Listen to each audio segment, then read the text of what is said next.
Hi, Dr. Gary here, dental practice broker.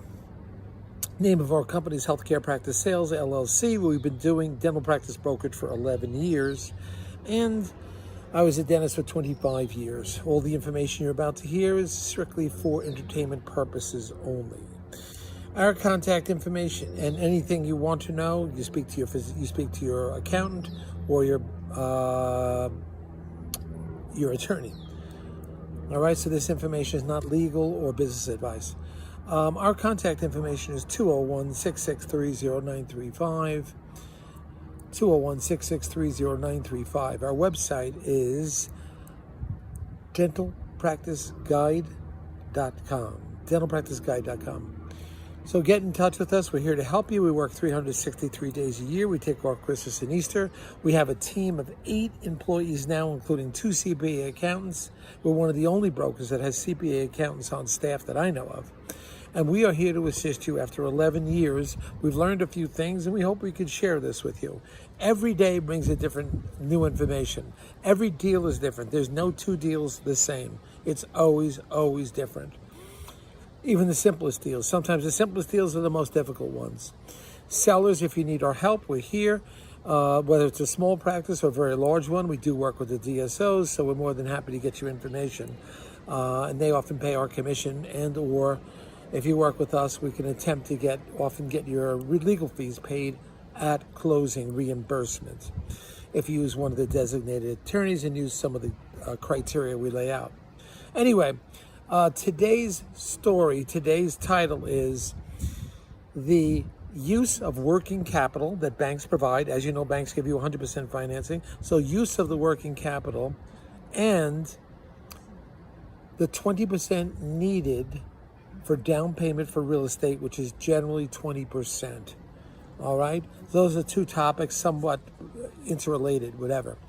Upon closing the deal, the bank will generally pay for the entire 100% financing and give you some extra working capital, 5 to 10%. So if a deal grossing $300,000, let's say is selling for $220,000, just throwing numbers out, the bank will usually finance the entire $220,000 if it cash flows properly. That is the book's balance. And they'll give you some working capital, maybe 5 to 10% of that $220,000. Now, that working capital is meant to run the business. You can't really use that for a down payment for something if you were buying real estate, for example. It's 2 separate things. Because we had an issue like that today. The buyer thought that they could use part of their working capital for the 20% down payment of the real estate. You really can't do that. You've got to have your own funds for that 20% down payment. Or sometimes, under special circumstances, if the seller owns the real estate outright, sometimes the seller will take a second mortgage, a second position, and he'll hold or she'll hold that 20% down payment. Sometimes that works out. That doesn't get done, that's not a simple thing to do, and you can't assume it's going to be done. But there are certain sellers that may want to hold off on some of their capital gain and help you out. Banks are generally okay with it if the cash flow is there and if you are a good qualified candidate. So the banker called me today, what's going on with this down payment? It looks like we're not sure if the buyer has the down payment or the 20%. Of course, we had checked this earlier and had the buyer pre-qualified. They had assured us about, real estate down payment, they'd be okay, but now the question's coming up.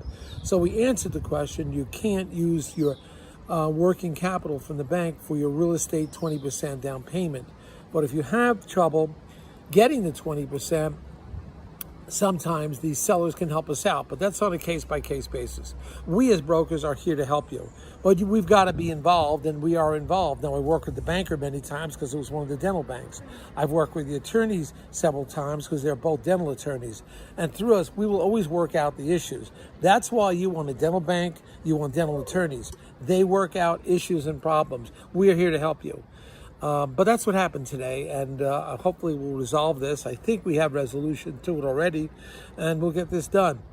So off we go. Every day is a new day. We're still on the road in Colorado, and we'll be reporting from here for another couple days. All right, we'll keep you posted. Thank you for listening, as always. And we'll look forward to hearing from you. Hit the subscribe button if you want to hear more information in the future. Be alerted. Thank you so much. Bye now.